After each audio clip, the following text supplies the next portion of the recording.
Hey traders, you've probably all seen the Moving Average Convergence Divergence indicator, or at least the MACD chart. Have you ever wondered what it actually is, or how it works, or how you can leverage it to get better trading results? Well, you've come to the right place, because I'm going to break this down and then show you some practical ways that you can use MACD in your trading strategies, giving you some live examples from some of my own strategies.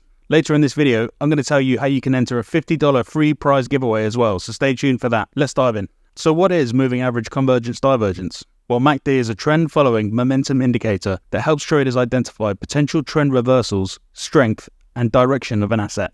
It's made up of three parts. Firstly, we have the MACD line. We get this line by taking the 12-day exponential moving average of the price and then subtracting the 26-day moving average. So this line is the difference between the two. The MACD line shows the relationship between the short-term and long-term trends. A rising MACD indicates increasing positive momentum, while a falling MACD line suggests increasing negative momentum. The second part is a signal line. The signal line is a 9-day exponential moving average of the MACD line. The signal line smoothens out the MACD line, making it easier to identify potential trend changes. When the MACD line crosses above the signal line, it's considered a bullish signal or convergence, suggesting potential upward momentum. Conversely, when it crosses below the signal line, it's a bearish signal or divergence, indicating potential downward momentum. Lastly, in the MACD, we see a histogram, which are these bars at the bottom of the chart. These bars represent the difference between the MACD line and the signal line, so the larger the bar, the bigger the difference. These give us a nice visual representation of the difference between the MACD and the signal lines.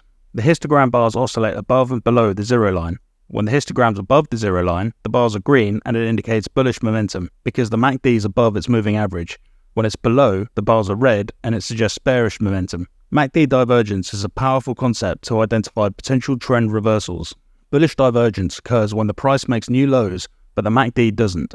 As you can see here on this chart, the price is generally falling, but the MACD line is holding, indicating weakening bearish momentum, which we could have taken as a signal for a reversal. On the flip side, you can see here in this example, bearish divergence happens when the price is making new highs, like in this chart, but the MACD isn't, it's flattening out, signaling weakening bullish momentum and giving us another potential signal of a reversal of the trend coming.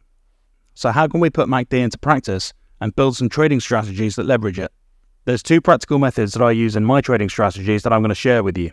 Remember though that this isn't financial advice. I'm not a financial advisor. This is for educational purposes only. I trade algos and cryptos, which is a high risk way to invest. You must do your own research because you could lose all your money, and make sure you thoroughly backtest any strategy before trading. So the first way to use MACD is to identify when the MACD line and the signal line crosses over, and use this as a potential signal for entry and exit triggers for trades. I'm going to show you an example I've built on Algo. It's completely free software to use, and you can build strategies on a simple block builder without needing to know how to write code. You can backtest them as much as you want and run them live in your exchange for free. I'll leave a link in the description below. So here you can see I've got a very simple setup. I'm feeding the hourly closing price of Bitcoin into a MACD indicator block, and I'm feeding the values of the MACD and signal lines into a condition block and generating a buy order when they cross in one direction and a sell order when they cross in the other.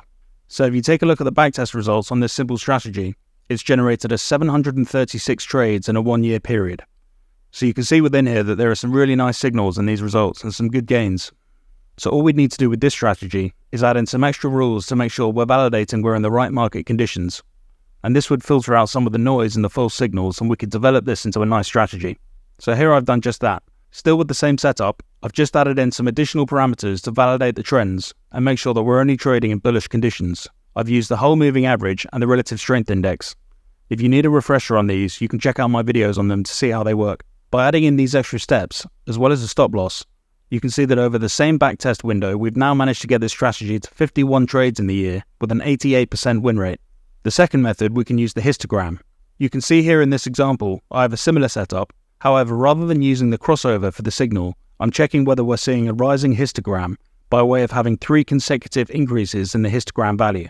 Again, you can see I'm feeding in the closing price of Bitcoin in this strategy, this time for a 15-minute time frame, into a MACD indicator block. I'm then feeding the histogram value and the last 2 values through these lag blocks into these condition blocks, checking whether each one in turn is a higher value.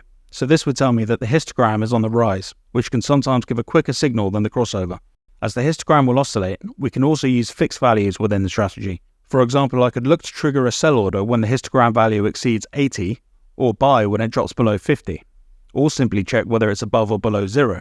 This is an easy rule to integrate as an additional validator into other strategies as well. So as you can see here in this strategy, it's as simple as feeding the histogram value into a condition block with a fixed value, which you can set at any level you want.